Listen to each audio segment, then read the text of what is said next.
এবার গীতা পাঠের আসর বসাবে তৃণমূল। রবিবার কলকাতায় ব্রিগেডে গীতা পাঠ করেছিল বিজেপি। উপস্থিত ছিলেন তাবর তাবর পদ্ম নেতারা। এবার তৃণমূলের তরফ থেকেও গীতা পাঠ করা হবে, তবে কলকাতায় নয়, পাঠ করা হবে পূর্ব মেদিনীপুরে। দীঘার জগন্নাথ মন্দিরের সূচনায় গীতা পাঠের আসর বসবে বলে ঘোষণা করলেন মন্ত্রী অখিল গিরি। জানা গিয়েছে নতুন বছরে সমুদ্র সৈকতে শুভ সূচনা হতে চলেছে বহু প্রতীক্ষিত জগন্নাথ দেবের মন্দিরের। মুখ্যমন্ত্রী মমতা বন্দ্যোপাধ্যায় জানিয়েছিলেন এপ্রিল মাস নাগাদ উদ্বোধন হতে পারে মন্দিরটির, আর সেই সময় দীঘায় বসবে গীতা পাঠের আসর। জগন্নাথ মন্দির উদ্বোধনের সময় জেলার ব্রাহ্মণদের নিয়ে করানো হবে গীতা পাঠ। এদিন রামনগর 1 ব্লক যুব তৃণমূল কংগ্রেসের তরফ থেকে প্রতিবাদ মিছিল বের করা হয়। সেখানে উপস্থিত ছিলেন কারা মন্ত্রী অখিল গিরি। প্রতিবাদ সভা থেকে মন্ত্রী বলেন, বিজেপির গীতা পাঠে বেশি লোক হয়নি, তাই যখন ওদের ডাকে লোক আসেনি তখনই স্বামীজিকে নিয়ে বিরূপ মন্তব্য করেছিলেন। আমরা এর আগে চণ্ডী পাঠ করবো ভেবেছিলাম, কিন্তু কোনো কারণবশত তা হয়ে ওঠেনি। তবে জগন্নাথ মন্দির উদ্বোধনের দিন গীতা পাঠ করা হবে। আশা করছি 10,000 মানুষ থাকবেন।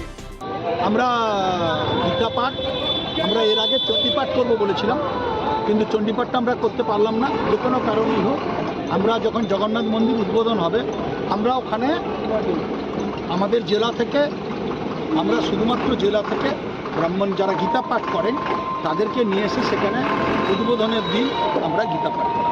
কতজন মানুষের জমায়েত হতে পারে আমরা কতটা বলতে পারছি না। আমরা আমাদের ব্রাহ্মণ সনাতন ব্রাহ্মণটা সেটা আয়োজন করবেন, আমরা সহযোগিতা করব।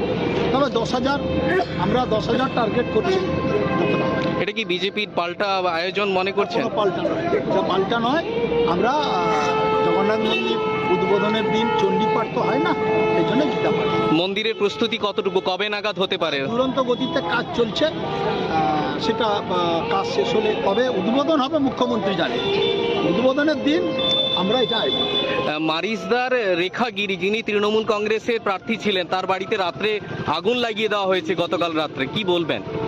এটা তো যত নির্বাচন এগিয়ে আসবে তত আরও বেশি করে গ্রামে গ্রামে অশান্তি সৃষ্টি করবে ভারতীয় জনতা পার্টি, এবং ওটা তারা নিজেদের আবার ঘরেই আগুন ধরিয়ে আমাদের উপর দোষারোপ করবে, এবং আবার আমাদের বাড়ির লোকেদের তারা সন্ত্রাস সৃষ্টি করবে, আইন শৃঙ্খলা অবনতি ঘটাবার চেষ্টা করবে। তারা কেন্দ্রীয় বাহিনীর ধমকানি দেখাবে, ওরা ভোট ডিক্লেয়ার হলে আরও বেশি করে ওরা সন্ত্রাস সৃষ্টি করার চেষ্টা করবে।